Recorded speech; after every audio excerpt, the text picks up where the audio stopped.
Humans at Work. I'm gonna just give it a second here, make sure everybody sees that little notification pop up and they're ready to join.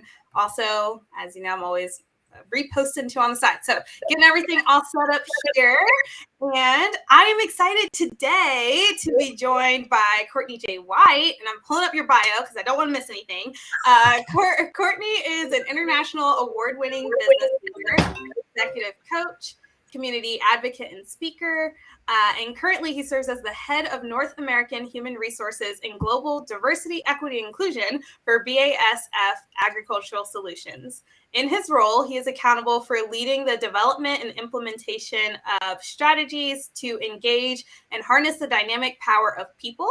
Having worked for multiple top-tier organizations for more than 15 years, Courtney's career has been focused on unleashing organizational potential, enhancing innovation, and driving performance-based cultures on growth on 6 continents. And I like this part that you end here. A true Tar Heel, Courtney was born and raised in Durham, North Carolina, later graduating from University of North Carolina at Chapel Hill. In life, he is guided by the quote, "If your presence doesn't make an impact, then your absence won't make a difference." And I am so glad that you're present with us today here. So thank you for being here, Courtney. No, thank you. And honestly, each time I hear it, I try to pause and think to myself, who are they talking about? Because I know anyone that's paying attention is like, he doesn't look old enough to have done those things. And if not, I'm trying to influence them to think that way as well. But thank you. It's my absolute pleasure to be here with you. Yes, yes. So I know I just gave your bio and told everyone a little bit about you, but tell me a little bit more about how you got here. You know, like you just said, 15 years. I wasn't expecting that. I got to that number earlier and was like, who? Not no. So tell me more about how you got here, what you were doing before BASF. Well, it's interesting because probably when I start talking, that 15 years ends up shifting a little bit as people say, "Now, you did what?" Because prior to my time at BASF, as mentioned, I've been in about 6 or 7 different industries. So I've been in e-commerce, I've been in telecommunications, consumer goods.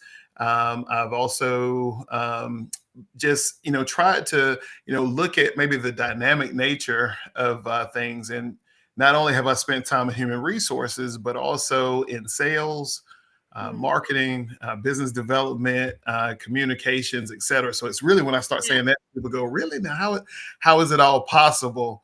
But longer story shorter, what I've come to the understanding of is that, clearly all of what we do in the work world is powered by a common denominator, and that's people.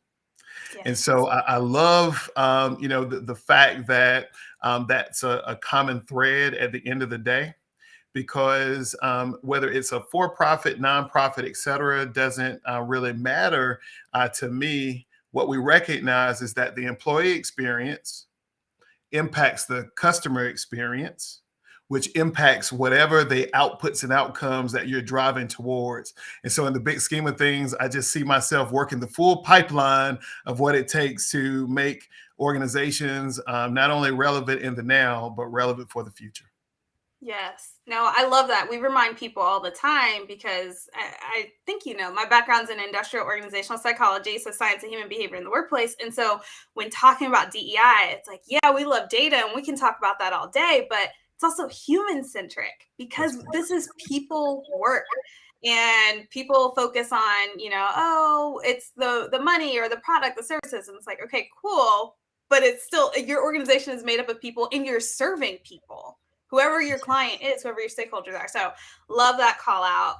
And also love learning a little bit more about your background and that you have all these different experiences. So what would you say some lessons you've been able to carry from the different areas you've been in between, sales, HR, comms? You kind of mentioned a lot of industries too. What's kind of helped you as you moved into the DEI space? Honestly, I think you just stated it. It's back to the common thread. It's people, and maybe central to the idea of people, it's the fact that relationships make the difference. Mm, I often think that what we're all trying to accomplish is a certain level of not only empathy but trust of one yes. another, because these are all enabling competencies, capabilities in terms of how we manage. So in sales, my goal was to always think about my own values as a person. There's Yeah. a quote by Roy Disney which says, hey, decisions, and I'm paraphrasing a bit, but decisions are easy to make once you know your values. And Mm, so, looking at my own, knowing that, integrity is chief amongst them, also family, etc., then I carry that into, a lot of what I do in terms of relationships with people. And so at the end of the day, while I would never sacrifice my integrity, it was more about making sure that the person on the other end understood that I was there for them. That yes, I work for a company, but at the end of the day, I'm trying to get us to the best solution overall. Interestingly enough, when I moved into marketing, it was about how we put together plans in order to influence those behaviors and manage.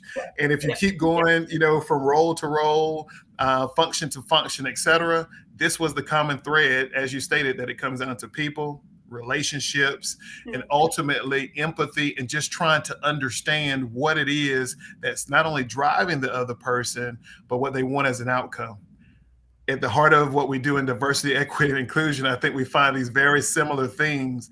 It's not about perfection as much as it is mm, how we manage those imperfections, and we do so with grace, such that there's not this idea of anyone trying to be malicious in intent, and sorting out those who make honest mistakes from those who perhaps may have some nefarious way of moving forward. I've often found it's not the latter, though. yeah, no, I love that, the empathy piece, and also to your point of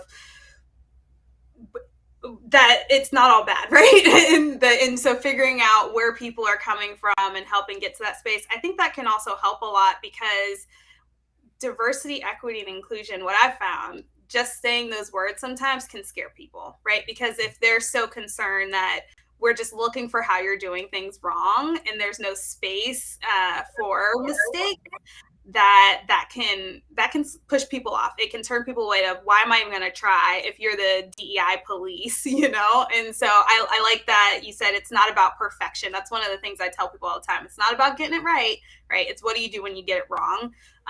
So yeah, no, anyways, just saying yes, kudos, plus one to that. And I know we were talking about, when before we started recording, we were talking about empathy a little bit. My dog was being weird next to me, so we got a good chuckle about that. And how in the space with COVID and remote work, we've kind of seen that empathy grow in people because we've been exposed to so much more. So yeah, just wanted to see anything else you've kind of seen in this change since COVID, in how that's either impacted our ability to be empathetic or how it's impacted your DEI work more broadly in the recent years. Yeah, no, let me just say very quickly, I do agree with what you stated. It's interesting in the big scheme of things, how those words around diversity, equity, and inclusion that are meant to be inclusive of everyone, right? Because if you're living, you are diverse in some way, but it often feels exclusive because there's a segment of the population in one way, shape, or another says, well, that's not about me. It also requires a certain vulnerability in people to admit that we all have prejudices and biases and things that we have to be intentional about managing. And that's very hard to do sometimes, to say that, I do pass judgment on someone else based on, different attributes as well. And so I recognize that. And one of the key things for me in trying to be a steward of the work, as I also work on myself, is reminding everybody that we're not talking to everybody else in the room except you. We are talking, to you.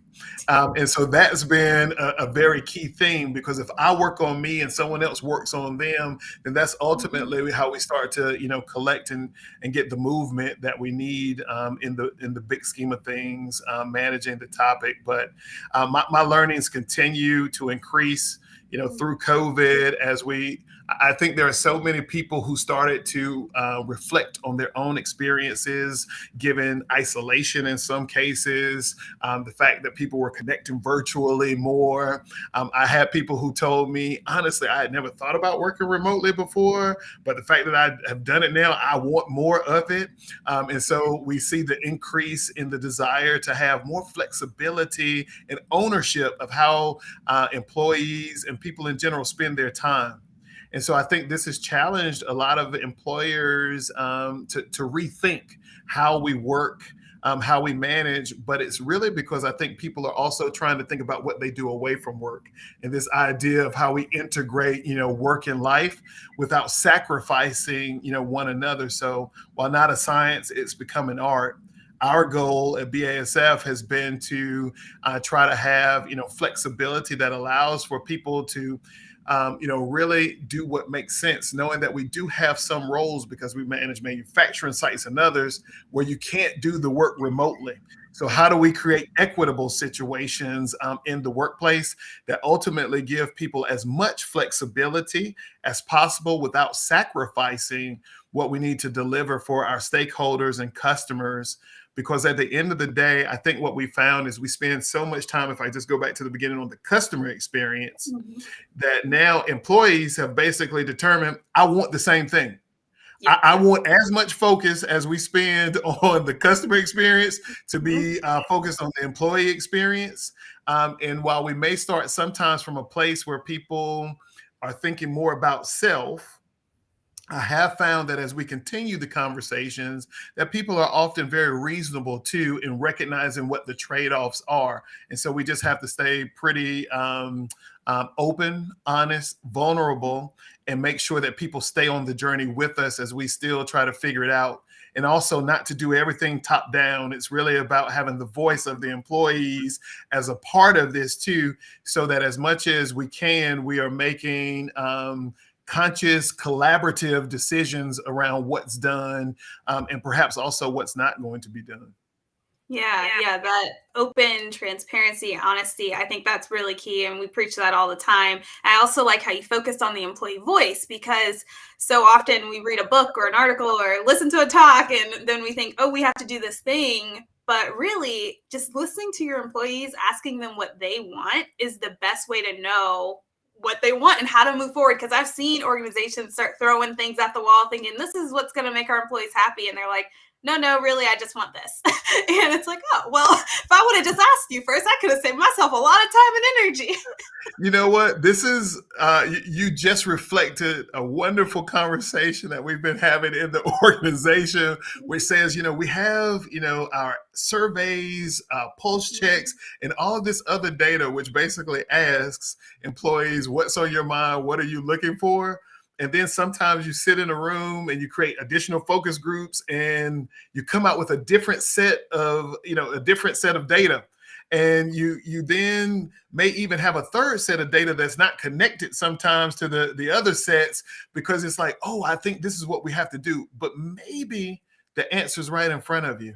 And what we have to do is honor, what people said, because I have seen people invest tons of resources in the wrong thing, only to find, as you said, that what people wanted was something else. And maybe just to borrow even a small example from life, I love the following when it comes to the, children sometimes. And that is, you can go out and you can spend, let's just say, I don't know, $100 maybe on the most new exclusive toy. And they'll play with that toy for, 20 minutes and then toss it to the side. But they will take a piece of Tupperware and spend all night with the piece of Tupperware, using their imaginations and, creating all of these things. And so in my mind, I just wonder, did I really have to spend the $100 on this toy because, there was a commercial that told me this is the one of the year and everybody wants it, only to find out that my child was actually okay with the Tupperware that we bought from, Target, which has a lid, and they have made it a drum set. They have, made it a train somehow.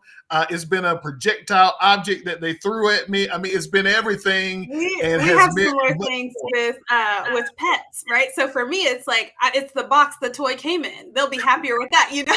So it's like, well, why did I even bother? I love that comparison because I make that comment all the time, and that's a great parallel there. Man, I had another thought and I completely lost it because that one's gold. I'm like bookmarking that. I'm using it in the future. But I'm going to pivot just a little bit. Actually, yeah. So I joked about people, you know, just copying what other people do because that's, you know, seems good. But I will say it can be nice to share what we're doing in our community because we can learn lessons from each other.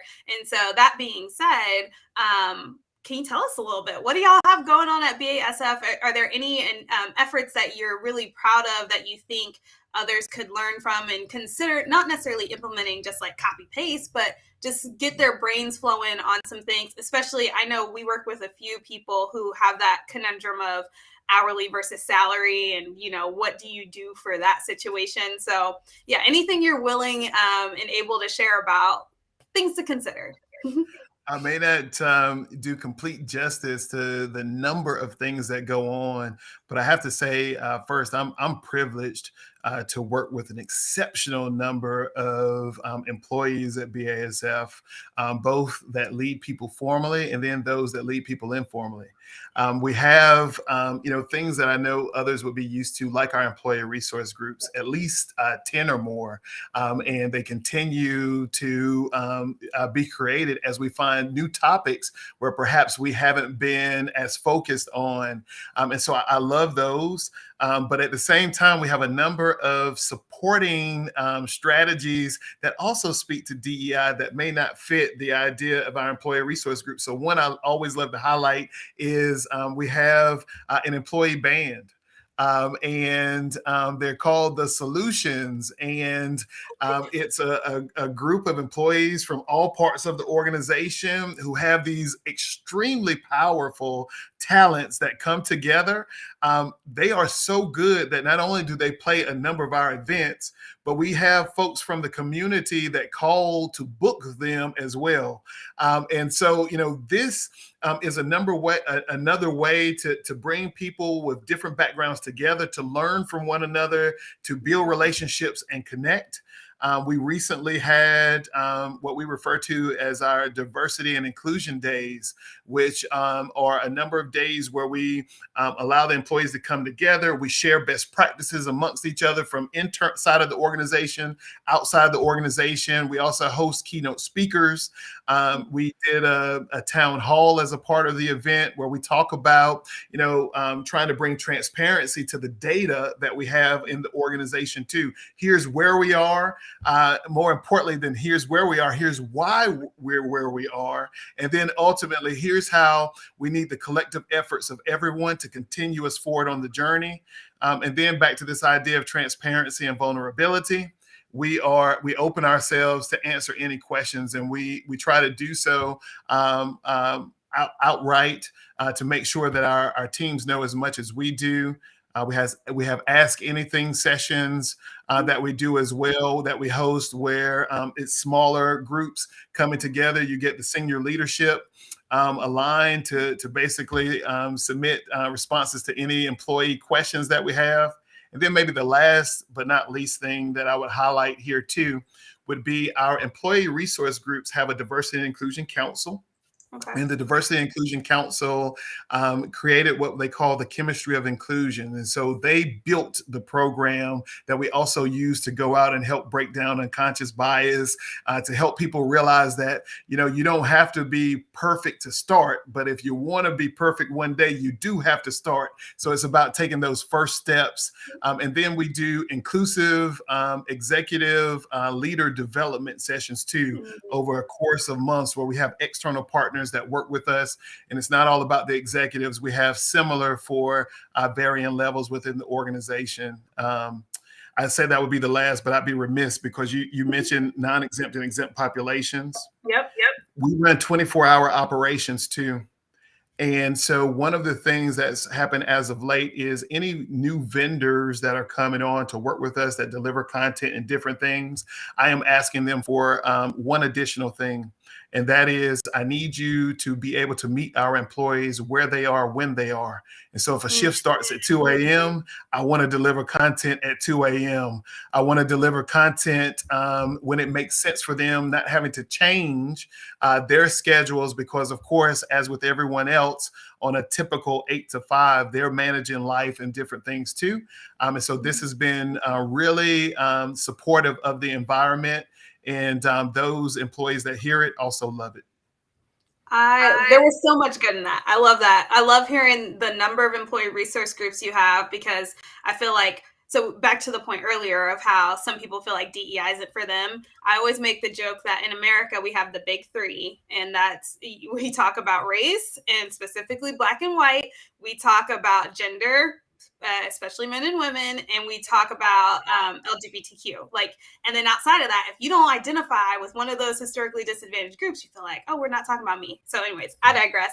The fact that you have 10, it's showing like there's a lot in this conversation, right?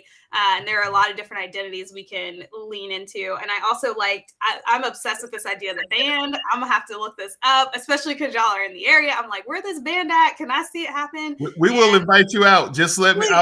I will let you know when they are playing, and I think you'll have a great time. And if not, please tell everybody that Courtney was not telling the truth. But no, I think you have a great time.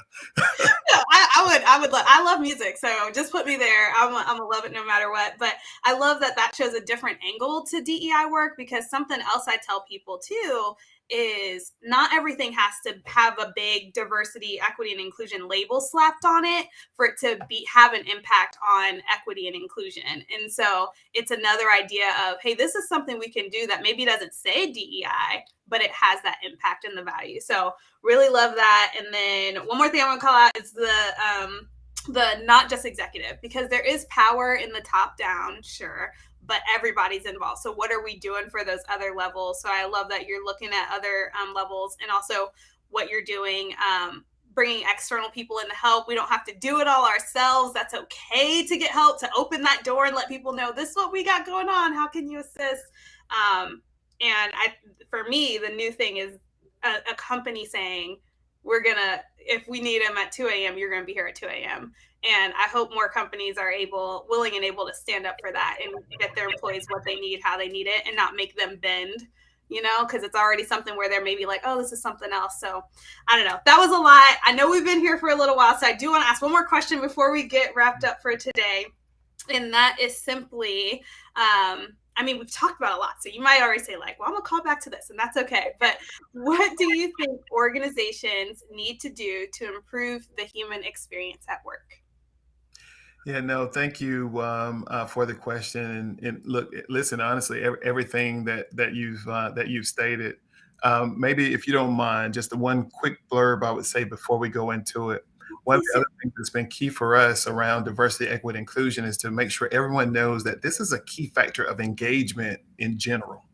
Yeah. And we treat it that way because that leads to high performance, connectivity, et cetera.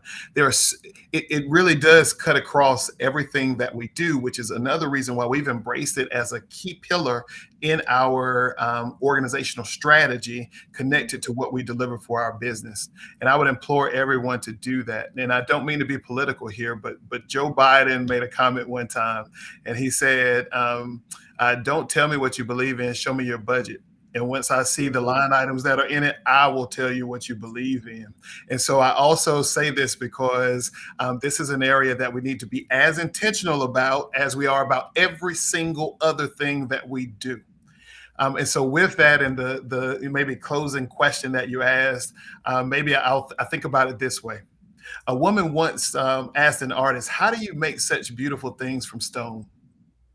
And the artist replied, the beauty is already hidden there. I just removed the extra stone. And so what that says to me is the beauty in our organizations is already there because we have people.